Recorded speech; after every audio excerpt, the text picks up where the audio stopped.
Hey, Onslaught here, back with part two of the Workstation overhaul series. Got a bit of a PowerPoint here. I wasn't really sure how I wanted to go about presenting this video, but decided to give a PowerPoint a go, and they've definitely made some updates to this program, because now we've got this presenter view here, and I've got my little laser pointer, or I can do a bit of a pen or whatever. So that will make things a lot easier for me to be able to show off the data and stuff that I want to talk about in this video. But anyway, enough rambling about the PowerPoint that no one gives a shit about. Let's get into the video.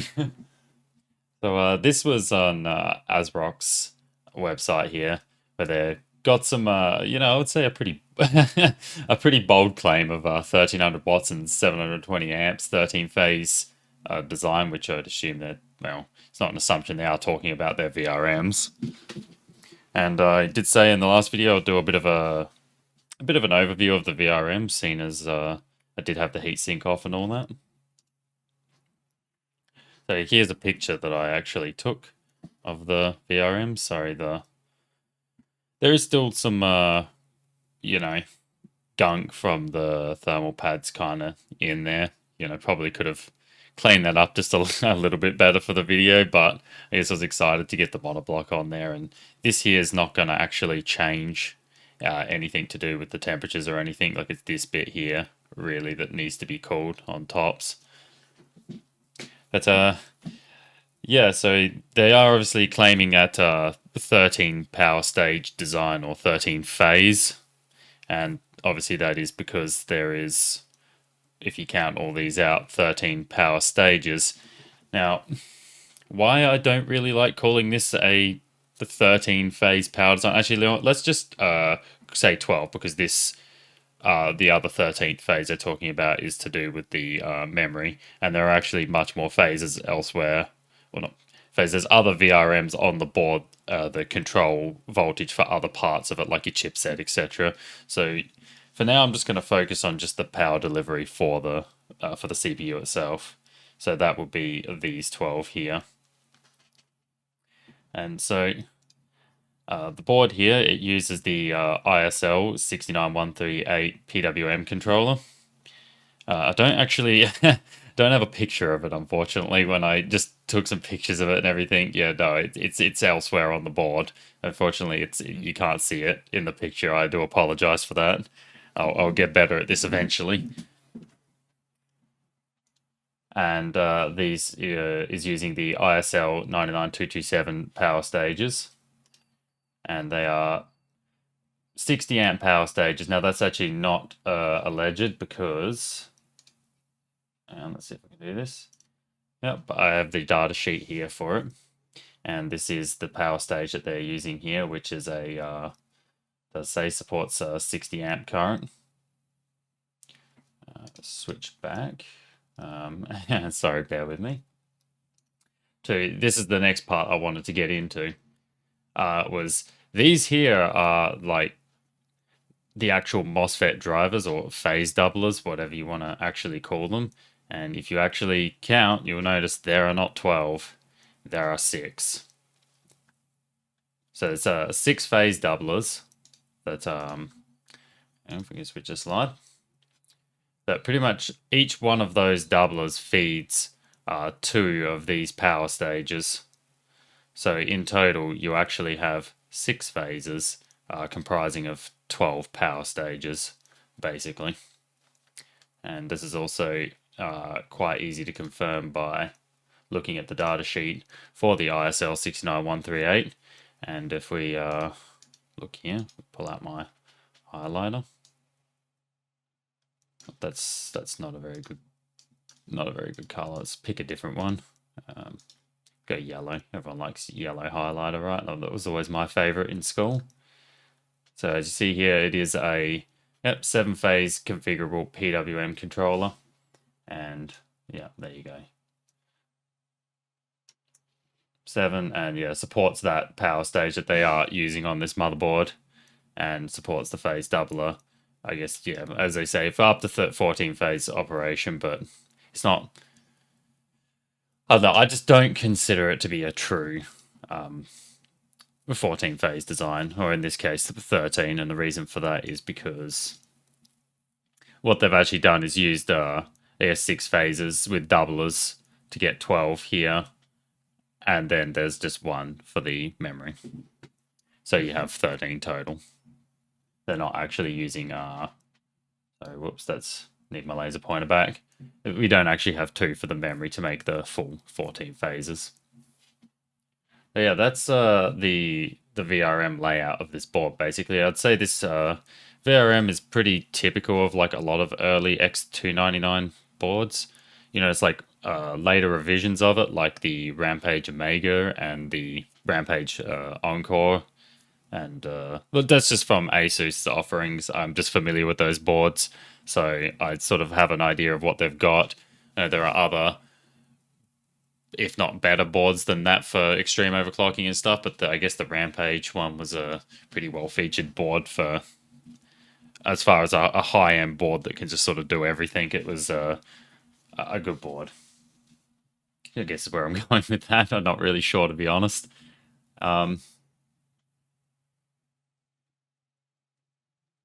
But yeah, sorry, that's where I was going with it. Is the original Rampage Extreme board has a VRM design pretty similar to this actually.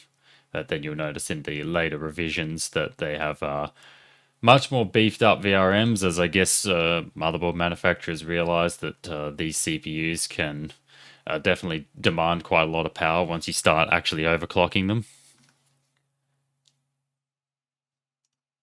And so how they got to this number here of 720 amps is, well, you have 12 60 amp power stages, and they just multiplied 12 by 60 to get 720 amps. Will it actually be able to do that? Well, I don't have the equipment to actually test that, but I tell you right now that that 8-pin, that singular freaking 8-pin there is just 8-pin EPS power is not going to be able to do it.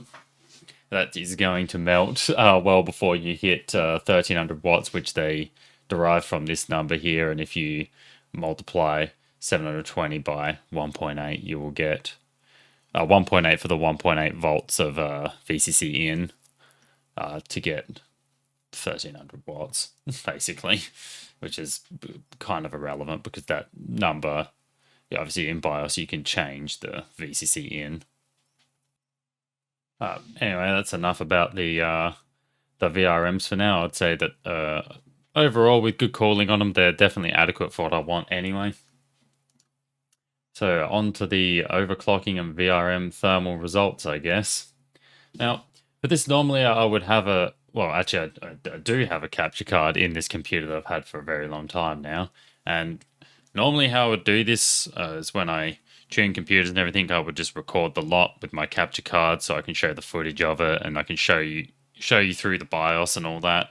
But like I said, as I don't have a tripod yet for my camera, so I can't just point it at the screen and show you through the BIOS that way. I do not have any footage of that, and obviously I can't record with this capture card here because it's in the computer that I'm going to be using to make these videos and stuff. So yeah, I guess when it comes to tuning the main rig and stuff, unfortunately, you're just going to have to deal with my screenshots and graphs and stuff. So here are the temperature results with the exact same profile that I was running before I installed the monoblock. And this was, like I said in the last video, causing instability issues when everything got hot. The side of the RAM was boiling from the heat generated off of that VRM heatsink.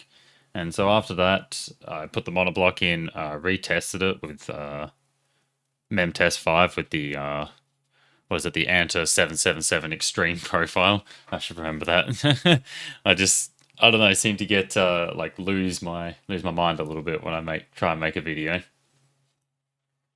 But yeah, as you see here, our temperatures are much better. It's a 64C there on the VRMs, pulling quite respectable 260 watts. Obviously, definitely not the most aggressive tune because this wattage can get definitely a lot higher. But MemTest isn't exactly actually no, sorry, these results were from OCCT. Yes, that's right. To pull a bit more power so we could really put the VRM under load and see what sort of temps we got. So I'd say those EK thermal pads are working pretty well. Although later on I may swap them out for the, what are they called again, the G-Lid Extremes or whatever. And we'll see what sort of improvement we can get there, but we'll probably do that once I actually overclock everything how I want it to be, and this number here is probably going to be a fair bit higher. So yeah, I thought I would take you through just some of the tuning process of the RAM. It's not finished yet. It's going to be for another video, because otherwise the video is going to be like hours long. So I thought I'll show you just a few small steps really. I did decide to run it with just stock, like out of the box, as there's probably some people out there that, they just put together the computer, don't enable XMP or do anything like that, and well, this is what you're gonna get. You would look at these results here, and for dual channel, that's definitely not awful. Like if you have like some like crappy fucking 3200 mega transfer XMP 1818 kit, your results are probably going to look worse than this, because but quad channel's obviously carrying the bandwidth here. The latency is absolutely awful, but that's really to be expected. We're on stock mesh clock. Yes, these use mesh, not ring bus like mainstream Intel does. So yeah, the latency is god awful. But over here, I thought I would show you this is the auto timings. I guess everything just set to auto. And to be honest with you, when I look at these tertiaries here, this isn't actually that bad. Like 6464 for the TCCDs is actually pretty much, that's as low as that goes anyway. The TREFI is like, that's pretty much what I've noticed most motherboards just set it to anyway. It's, yeah, definitely not great. The secondaries, this here, 6.4 for the TRRDs, that's actually as low as that goes as well. T4 isn't actually that terrible. 16 here would be optimal, but 23, I'll tell you right now, the XMP profiles on pretty much everything set this much higher, and it just kills a lot of performance. CAS write latency is one higher than the actual CAS latency. That's pretty standard, safe sort of settings. And TRTP and the TWRs, 16 being double of 8, that's pretty standard. That's actually reasonably, say pretty standard. It's not loose, but it's not like stupidly tight either. That's pretty normal. So these timings are actually not that horrible, actually. Obviously, the thing that's bad is the frequency, and the primaries are pretty loose for given the frequency. But this is just like JADEC specs, so it's meant to run on everything. So onwards to the XMP profile. And this is what I mean about like XMP profiles often sucking. Now, mind you, this kit of RAM is like a cheap kit. It's a shitty bin of Hynix CJR. I believe it's Hynix CJR anyway. It could be like JJR or whatever, which is just like, I'm pretty sure just really shittily binned Hynix CJR anyway, but I'm not 100% sure on that, so don't quote me. But yeah, even just by enabling this really terrible XMP profile, you see we do get quite a fair bit again, and obviously the latency is a whole lot better, but I would still consider 76 nanoseconds to be bloody awful. Now, don't get me wrong, AIDA64 is not the be-all end-all of RAM benchmarks or anything like that. It just spits out nice, easy-to-digest numbers, and I thought for this video, and just for the sake of showing improvement, it makes sense to use it in this case, and everyone likes AIDA numbers, right? So yeah, obviously the bandwidth is really good now, mostly on the read. The write and the copy is still lagging well behind. And usually that's just a result of having shitty sub timings and tertiaries, as well as the fact that we haven't overclocked the mesh yet. So let's have a look at what the XMP profile has actually done to our timings. So yeah, this here 4.7, that is definitely not optimal, but it's not horrible either. At least it's 4 here. T4 is disgusting. So if you're wondering why I'm always looking at these two and then the T4, that's because T4, as you can see, it just thank God editing's a thing, because I am actually struggling to explain this in a way that's easy to understand without, just saying extra words and confusing people. But the reason why I look at TRRD and T4 together is because, in a sense, like they are related to each other. So this RAS here stands for row address strobe, and so I can send 4 row activate commands in 16 clock cycles, because 4 times 4 is 16 and the delay is set to 4. Now the problem here is with the T4 being set to 44 though, is to be able to send that 5th one though, I would then need to wait 44 clock cycles before the 5th one can be sent, instead of if I'd set this to 16, then we wouldn't be waiting. So this here is a massive nerf to your RAM performance by doing this. So like if you have an XMP profile and you just want a quick little performance boost, just try setting this as 6.4 and 16 here. This can go down to 6, but 7.4 or 4.7, depending. I mean, different BIOS and stuff are going to have this laid out differently, and I usually just default to saying the smaller number first, I guess. We'll usually work with pretty much most RAM kits. Even this is dog shit RAM, and it works, as you'll see later on. Moving on, what other timings has it stuffed with? Oh yeah, obviously the primaries are super loose, but it's whatever. TRFC set to 631, that is disgustingly loose, and the TREFI at 14. Well, they've just increased that, but so I'm also looking at these two together because this is the refresh cycle time, and this here is the interval. So this is how many clock cycles it goes through before this happens. And this is how much, time it takes for the capacitors and everything to refresh in the RAM. So yeah, this is really high. And obviously the less time you spend refreshing, the more time you spend doing usable work. So yeah, this isn't particularly good. Let's see what else. Yeah, this RTP and write recovery time is also horrible. That's super loose. As far as that, it hasn't really messed with the tertiaries too much, to be honest with you. But I'll be honest with you, I'm not an expert on X299 tertiaries. To be honest with you, I mostly only really touch these, and the others. Sometimes you don't have to really know what it does. You can just lower it and see what happens, I guess. That's really just it. These ones here are pretty much, well, actually no, all of this here is the same regardless of what platform you're on. Pretty much. There's a few minor differences here and there, but this is not a video explaining different platforms and the way RAM works on them, I guess. So this one here, you see nothing's changed here because all I've done here is overclock the mesh. And I did manage to actually overclock this a little bit higher as well, but I ended up settling on 3000 here because when you overclock the mesh, and this is the thing with mesh, I guess, versus ring bus, is mesh is relatively inefficient.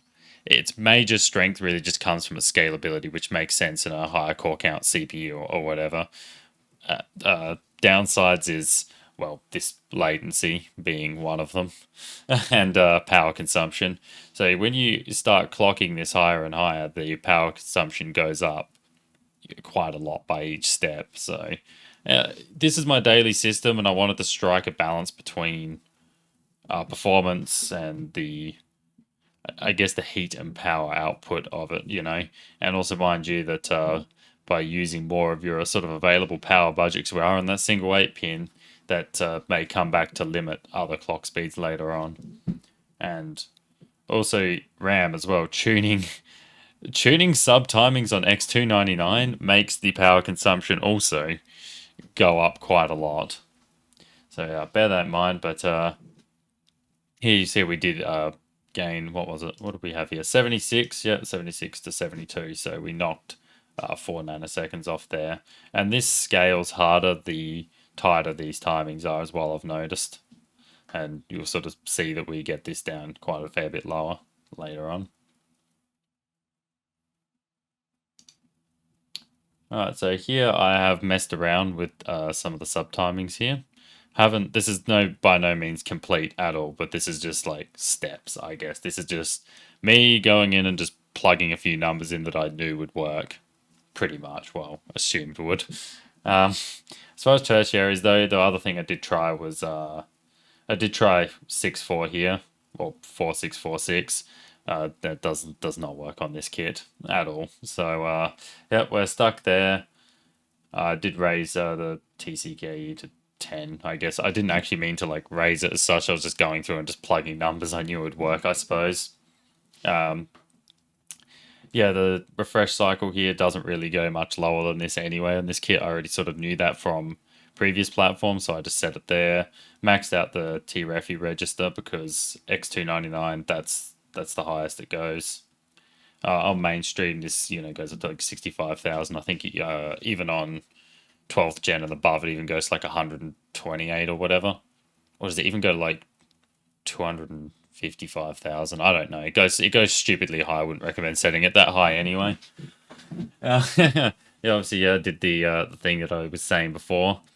Set the TRRD and the TRRDL to 4.6 and T4 to 16. And this I left alone. This is left over from the XMP profile, basically. So I haven't actually changed a lot, to be honest, yet. And I just obviously want to test for stability between each set. We've got to make sure we're still stable because there's no point proceeding if not. And this is a platform sort of a bit unfamiliar with. And if this was BDI, yeah, I pretty much wouldn't have used any sort of just manually just entered shit that I know would just work. But yeah, unfortunately, you sort of got to work with what you got when you're using a really, really bad bin, and you'll see that a bit later on that it's not great. But yeah, obviously we did pick up quite a lot of performance. The read is over 100 gigabytes a second. That's nuts. The latency is much improved. This is actually reasonable now, and the computer feels a lot better.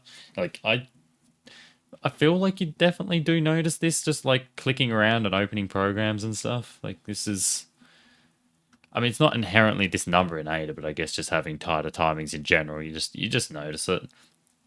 And if we look here, our copy and write speeds, that went up, what, 10 gigabytes a second?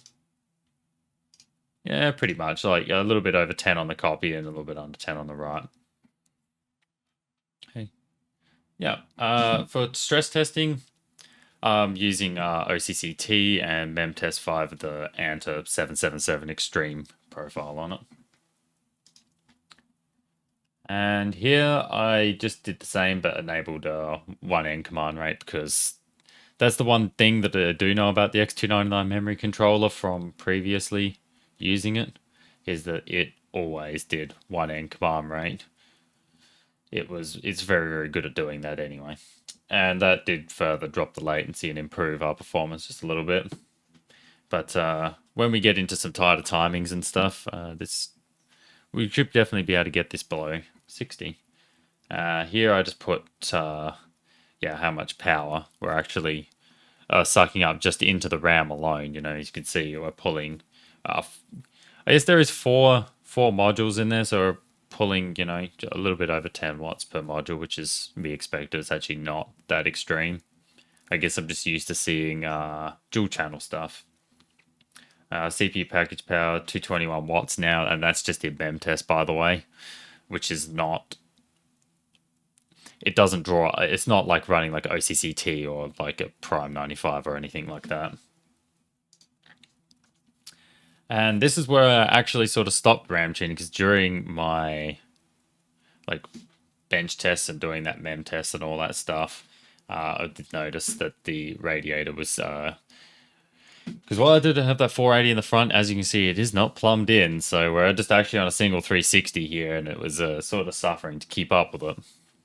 So you can see here just the monitoring the VRM temperatures. They've come up quite a lot. We hit 73, and this is using my fan curve that I've set in fan control software. And it was pretty much always sitting at, around this 1300. Because my fan speeds don't fluctuate around a lot, so I can leave it on that curve for testing purposes anyway, because the whole time it was just sitting there anyway, because of the way I've got it set up. And our water temperature, or coolant temperature, whatever you want to call it, was like over 40°C. So yeah, it was starting to definitely get hot, as evident here. And here I've got some dB readings here, and this is why I don't really want to go over 1300 RPM. We're already at 44 dB, which is, to me, that's fine. Like, if the computer's rendering or something like that, like, I don't... Like, this is completely fine. And also, if I was to be recording with OBS or something like I am now, I don't want something wailing like a banshee in my ear next to me, I guess. Because here I did just choose to max out the fans and see what happened. So after a few minutes, probably like, I say a few, like 8 or so, it did obviously bring the water temperatures down a lot. And so we got it, from 73 down to 66 just on the VRMs, the actual coolant temperature. I remember, I think it dropped to about 35 or something like that. Still pretty warm, to be honest with you. I mean, not awful, but warm. But as you can see, the noise level is definitely a lot higher. At 51.2 dB, that's, if you don't understand how the decibel scale works, that's fine. Like, I'm not gonna go into it in this video, but definitely that's much higher than 44. But yeah, unfortunately, yeah. So that's it. That's where I decided to stop RAM tuning, because it is time for a delit, I think, because the CPU was obviously getting quite warm, and I'll show that here when I decided to do a Cinebench run. And yeah, the temps are kind of all over the place with this too, because you see like core 3 here is like 108C, and then you got like core 4 is like 85, and then we've got 1, 2, 3, 4, 5 cores above 100. Then those two are pretty much right there. They're about to do it. These two are, yeah, pretty much on 100 too. So yeah, that was really it. This is the temperatures after this run. So I did a little bit of messing around with core clocks. Didn't get very far before we ran into this issue, because the CPU is not delited, and these still use thermal paste under the IHS, and not a very good thermal paste either, mind you. Pretty low quality stuff. It is stable though, so if anyone's wondering, because I hear this one a lot, on the internet, why would Intel use like shitty thermal paste? It's not actually shitty. It's shitty for thermals, yes. But what it is, it's very stable. Like, it doesn't dry up. It'll just consistently perform the same, I guess.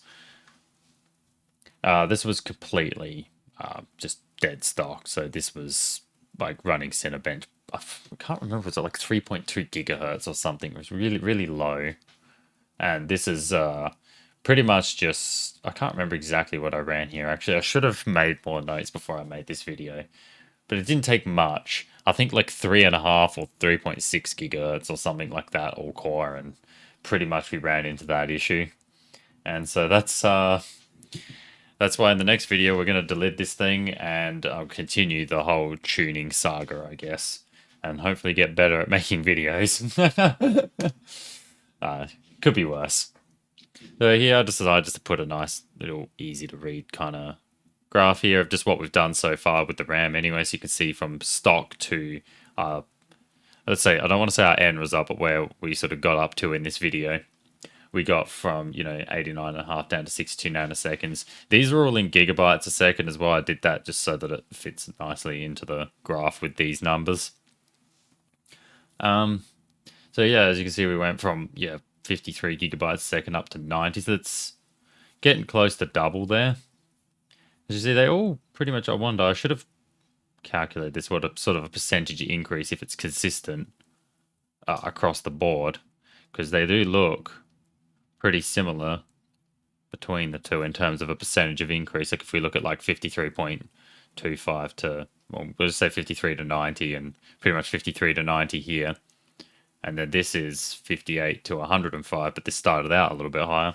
So I do wonder if they're all just a consistent percentage increase across the board there. Not that it really matters, but, you know, I guess you can just see what sort of improvements we get.